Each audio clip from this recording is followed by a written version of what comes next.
Hello tout le monde, alors je suis heureuse de vous retrouver aujourd'hui, j'espère que vous allez bien, vous n'avez pas trop chaud, moi il y a un petit peu de vent aujourd'hui. Voilà, donc je vous propose aujourd'hui un tirage en 5 cartes avec le tarot doré de Barbara Moore. C'est un tirage affectif pour savoir où nous en sommes. Donc, on va regarder de suite la première carte. Alors, avant de commencer, je vous rappelle quand même que c'est un tirage général. Hein. Donc, un tirage général ne peut pas correspondre à tout le monde. Hein, il faudrait que ce soit un tirage personnel. Voilà, donc on verra si ça vous parle ou si ça ne vous parle pas. Alors, on va regarder avec la première carte. Et on a ici la grande prêtresse. Donc, c'est le tirage du mois, donc ce qui vous représente. Donc là, on voit qu'avec la grande prêtresse, c'est généralement quelqu'un dans le domaine affectif qui est discrète, quelqu'un qui est réservé et qui est très peu communicatif. Ici, c'est une personne souvent qui a des sentiments intériorisés. C'est par contre une épouse dévouée à sa famille. C'est quelqu'un qui est très maternel et quelqu'un de très protectrice. Mais elle est très peu démonstrative dans ses sentiments. Alors, avec ses enfants, elle va l'être, il n'y a pas de souci.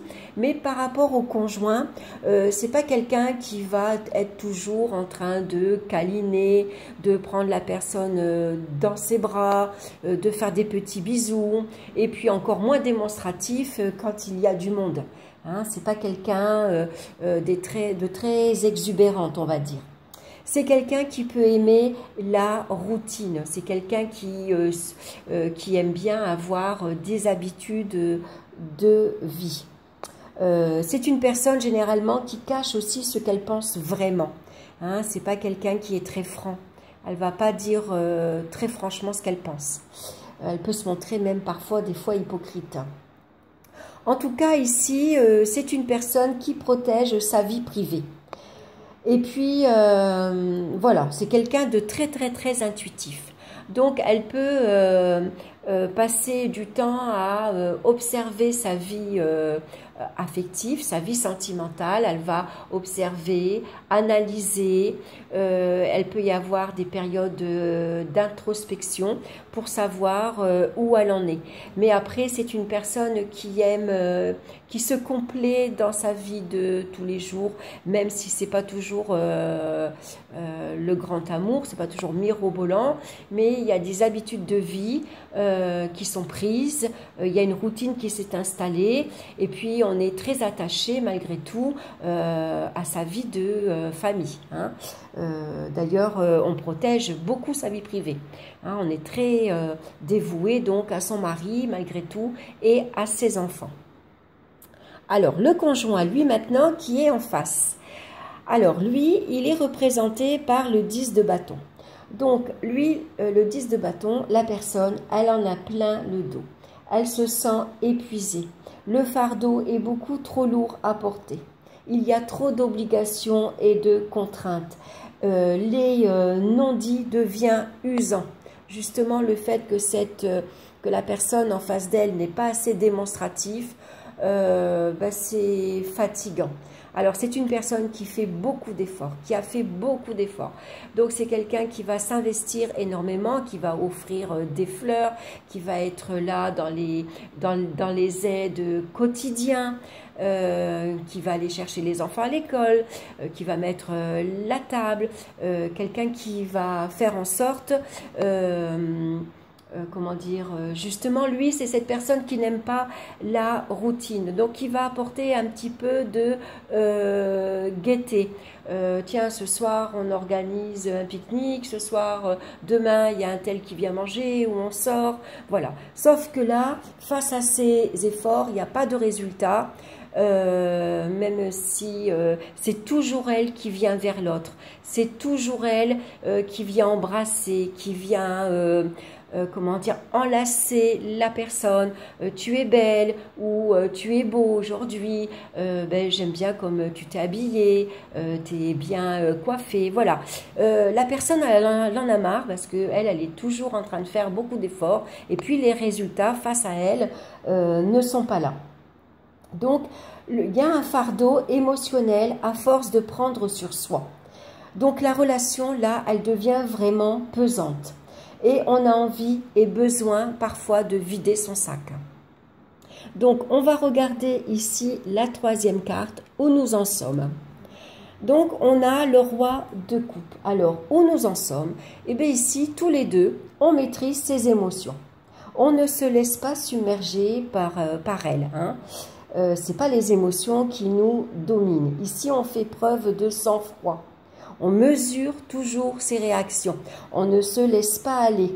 On se contrôle. On est toujours en train de se maîtriser, de se contrôler. Il n'y a pas assez de...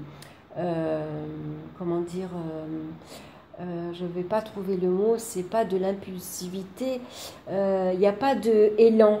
Voilà, quand on a toujours les élans qui sont freinés, on a envie d'aller vers la personne, on aimerait la prendre dans ses bras, l'embrasser, lui dire qu'on l'aime, mais il y a quelque chose ici. Alors est-ce que c'est notre éducation qu'on a reçue? Il peut y avoir une éducation un peu rigide, un peu froide, un peu austère, et qui nous empêche d'aller vers l'autre en fait.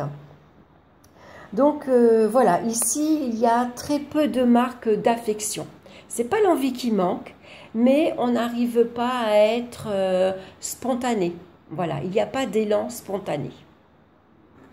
Alors, on va voir la quatrième carte ici qui est en travers et qui correspond à ce qui pose le problème. Alors, c'est la maison Dieu.